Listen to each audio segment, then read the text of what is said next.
Halo semua, salam sejahtera Malaysia. Tuan-tuan dan puan yang amat dihormati, kemenangan kepada Pakatan Harapan 2-0 di pilihan raya baru-baru ini, Parlimen Pulai dan juga DUN Simpang Jeram. Setelah kekalahan ini kepada Perikatan Nasional, kemenangan kepada Pakatan Harapan, siapakah yang harus bertanggung jawab untuk kekalahan Perikatan Nasional baru-baru ini? Ada yang kata sudah berkali-kali Muhyiddin gagal. Sejak PRU15 beliau telah gagal, bahkan tidak mengikut titah yang di Pertuan Agong, di mana semua ketua parti dipanggil untuk membentuk kerajaan, tapi Muhyiddin menolak. Ada juga kata pilihan raya 6 negeri baru-baru ini akan menunjukkan referendum bahwa rakyat menolak kerajaan perpaduan, tetapi itu juga tidak kesampaian. Nah, siapakah yang patut bertanggung jawab dan siapakah yang paling kecewa dengan kekalahan Perikatan Nasional baru-baru ini di dua pilihan raya kecil baru-baru ini? Nah, saudara-saudara, tuan-tuan dan puan, satu tajuk berita sebelum ini, kenyataan dari Khairi Jamaluddin. Dari Sinar Harian sebelum ini, KJ membuat kenyataan, Pakatan Harapan mungkin hilang simpang jeram jika undi Barisan Nasional beralih. Adakah di sini KJ berharap kemenangan kepada Perikatan Nasional? Nah, kalau itu benar, adakah KJ juga akan kecewa dengan kemenangan kepada PH hari ini? Bukan sahaja di DUN Simpang Jeram, bahkan Pakatan Harapan juga mampu mempertahankan Parlimen Pulai. Nah, saudara-saudara, adakah ada lagi nama ahli politik yang lain yang lebih kecewa dengan kemenangan PH baru-baru ini? Mungkinkah Tan Sri Anwar Musa, Azmin Ali, Tun Dr. Mahathir? Nak cakap tentang Tun Dr. Mahathir Mohamad. Mungkinkah Tun juga kecewa dengan kemenangan PH baru-baru ini? Seperti yang kita tahu, Datuk Seri Anwar Ibrahim yang menjadi musuh politik kepada Tun Mahathir, walaupun kita tahu ada sahaja yang tidak kena, ada sahaja bukan masalah, tetapi ada sahaja isu di antara Tun Mahathir dan Datuk Seri Anwar Ibrahim. Dan kita dapat lihat, kemenangan kepada Pakatan Harapan baru-baru ini akan menunjukkan kekecewaan kepada pemimpin-pemimpin politik, tak kira Tun Mahathir, Khairi Jamaluddin, Azmin Ali, Tan Sri Anwar Musa, dan siapapun juga yang berharap kemenangan untuk Perikatan Nasional. Tapi pada akhirnya, PH mampu mempertahankan DUN Simpang Jeram dan Parlimen Pulai. Nah, bagi saya, saudara-saudara, mungkinkah ada lagi ahli politik yang lain? Adakah memang benar-benar Khairi Jamaluddin kecewa? Adakah memang benar Khairi Jamaluddin mahu PN menang? Ataupun mungkin Mahathir, kita dapat lihat kalau Mahathir, Tun Dr. Mahathir Mohamad, memang sudah pasti mahu Perikatan Nasional yang menang.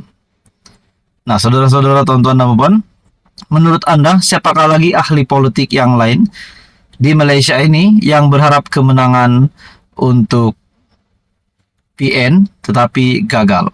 Nah, saudara-saudara, teruskan bersama di dalam channel ini untuk info yang seterusnya. Halo semua, salam sejahtera Malaysia. Tuan-tuan dan puan yang amat dihormati sekalian, akhirnya keputusan pilihan raya kecil Parlimen Pulai dan pilihan raya di DUN Simpang Jeram telah membuktikan bahwa Pakatan Harapan masih lagi relevan di dua tempat tersebut, masih mempertahankan Parlimen Pulai dan juga DUN Simpang Jeram. Nah, saudara-saudara, perkara ini mengejutkan Perikatan Nasional Tan Sri Muhyiddin Yassin. Persoalan yang timbul dari ramai orang, termasuk juga dengan beberapa rakan-rakan sebelum ini bertanya, dan kami ada bercerita-cerita tentang ini, apakah yang bakal dilakukan Mahyadin setelah beliau kalah, orang kata di tempat sendiri, di kubu kuat. Seperti yang kita tahu, Muhyiddin Yassin adalah ahli parlimen Pago, tidak jauh dengan tempat pilihan raya yang diadakan baru-baru ini, dan dibuktikan bahwa Perikatan Nasional ditolak di tempat tersebut dan kemenangan kepada Pakatan Harapan 2-0. Nah, tuan-tuan dan puan, ada yang kata apa yang bakal berlaku kepada status Muhyiddin Yassin sebagai pengurusi Perikatan Nasional, sebagai Presiden Bersatu, susulan kekalahan di dua pilihan raya kecil baru-baru ini. Nah, saudara-saudara, berkaitan dengan jawatan Muhyiddin Yassin, ada yang kata, adakah sudah tiba masanya untuk Mahyadin meletakkan jawatan, melepaskan jawatannya sebagai pengurusi Perikatan Nasional? Adakah di sini petanda kepada Mahyadin untuk meletakkan jawatan? Seperti beberapa pemerhati politik yang saya lihat di dalam beberapa ulasan, contohnya daripada Syahbudin.com, yang menyatakan sudah banyak kali gagal, kini masa untuk Mahyadin berundur telah tiba. Nah, adakah di sini Muhyiddin Yassin diarah untuk meletakkan jawatan?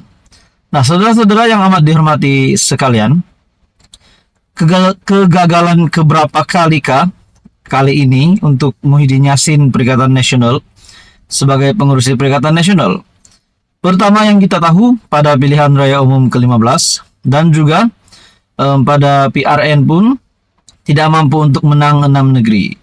Nah, di dalam satu ulasan dari Syahbudin.com yang pasti mengejutkan ramai.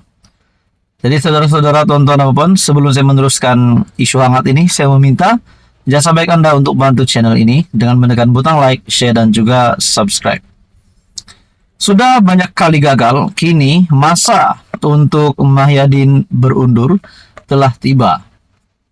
Satu perkara yang tidak boleh dinafikan berikutan kekalahan Perikatan Nasional dalam 2 PRK di Johor, ialah bertambahnya lagi koleksi kegagalan Mahyadin selaku ketua gabungan tersebut. Meskipun ada cubaan menutup malu, kononnya kekalahan itu adalah kekalahan bermaruah lantaran undi PN bertambah, manakala undi PH berkurangan. Tetapi dalam apa juga perlawanan di dunia, kalah tetap kalah, walau dengan perbezaan satu undi. Dengan itu, tiada hukum untuk memaruahkan kekalahan Perikatan Nasional itu dengan apa juga selimut yang semata-mata untuk menutup kegagalan yang makin bertimpa. Kegagalan pertama Muhyiddin ialah gagal membawa PN, memenangi PRU 15. Kegagalan dalam PRU 15 itu disusuli pula dengan kegagalan kedua, yaitu gagal menubuhkan kerajaan melalui cubaan mengumpul akuan bersumpah atau SD, termasuk dengan mencuri sokongan jumlah kecil ahli parlimen Barisan Nasional.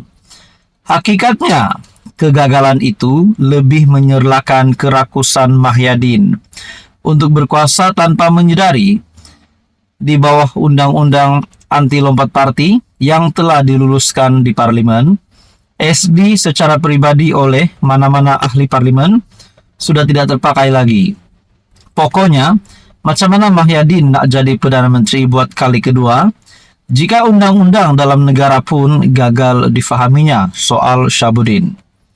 Kemudian, apabila yang di Pertuan Agong memanggil semua ketua parti untuk menubuhkan kerajaan perpaduan disebabkan tiada mana-mana pihak beroleh majoriti secara sendirian, Mahyadin dengan sombong dan ego menolak titah murni baginda itu.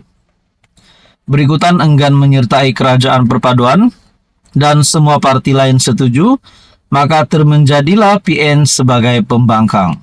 Manakala BN yang cuma ada 30 kursi parlimen berjaya menjadi sebahagian daripada kerajaan. Dan ini adalah kegagalan ketika Mahyadin, terutama gagal menyekat UMNO daripada menjadi kerajaan adalah tamparan paling sedih dirasai PN sehinggalah sekarang.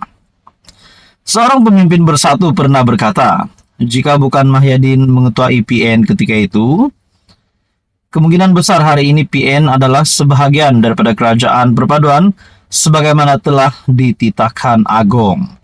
Artinya, kegagalan PN menjadi kerajaan selepas PRU15, sebahagian besar penyebabnya, kalaupun tidak semua, terletak pada diri dan keegoan Mahyadin selaku pengerusi Perikatan Nasional.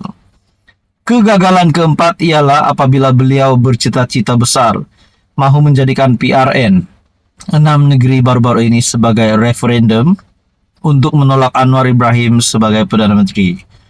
Apa yang terserlah kemudiannya, keputusan PRN itu bukan saja membuatkan PHBN berjaya mempertahankan 3 negeri yang sedia dikuasainya, yaitu Selangor, Pulau Pinang, dan Negeri Sembilan. Bahkan, undi populer Perikatan Nasional kurang sekitar 17.000 berbanding yang diperolehi oleh PHBN. Siapa yang kalah referendum akhirnya? Soal Syahbudin. Kegagalan kelima Mahyadin adalah kerana gagal menunjukkan teladan yang baik dalam kes menantunya, Adlan Behran, yang didapati melarikan diri ke luar negara dan kini telah diletakkan dalam notis merah serta menjadi buruan Interpol. Memberi jawaban no comment ketika ditanya sebelum ini bukan petunjuk sikap bertanggung jawab beliau sebagai seorang pemimpin. Dalam PRK Parlimen pula yang diadakan serentak dengan PRK Dun Simpang Jeram, cita-cita Mahyadin adalah untuk menafikan majoriti 2/3 kerajaan perpaduan yang sekarang mempunyai sokongan sebanyak 148 ahli parlimen. Memandangkan hasrat itu gagal, menjadi kenyataan ia dengan sendirinya menjadi kegagalan ke-6 buat Mahyadin. Gagal menang dalam 2 PRK di Johor, selain menunjukkan gabungan itu gagal menafikan majoriti 2/3 kerajaan perpaduan, malah memperlihatkan PN gagal dalam cita-cita untuk merampas negeri itu dalam pilihan raya umum seterusnya. Menjelang pemilihan bersatu pada awal tahun depan, jika bersatu dan PN ingin lebih maju dan diterima, sampai sudah masanya untuk beliau berundur. Tidak bertanding lagi atau ahli-ahli bersatu mesti berani memilih seorang nakoda baru. Tanpa perubahan, PN lebih berpotensi menempah lebih banyak kegagalan lagi. Mudah kata, semua siri kegagalan PN sejak PRU15 tidak lain penyumbang utama ialah Mahyadin, yaitu nakoda yang semakin kehilangan wibawanya. Sama sebagaimana Che Gubad sebelum ini menyalahkan Mahyadin atas kegagalan PN menawan Negeri Sembilan yang banyak disebabkan oleh pemilihan calon-calon tidak berkualiti. Nah, saudara-saudara, tuan-tuan dan puan, ini adalah satu kejutan baru, kejutan besar untuk Mahyadin. Ulasan ini dari syahbudin.com. Saudara-saudara, sekian saja kali ini. Teruskan bersama di dalam channel ini untuk info yang seterusnya. Terima kasih semua. Teruskan bersama di dalam channel ini. Jangan lupa tekan butang like, share, dan juga subscribe.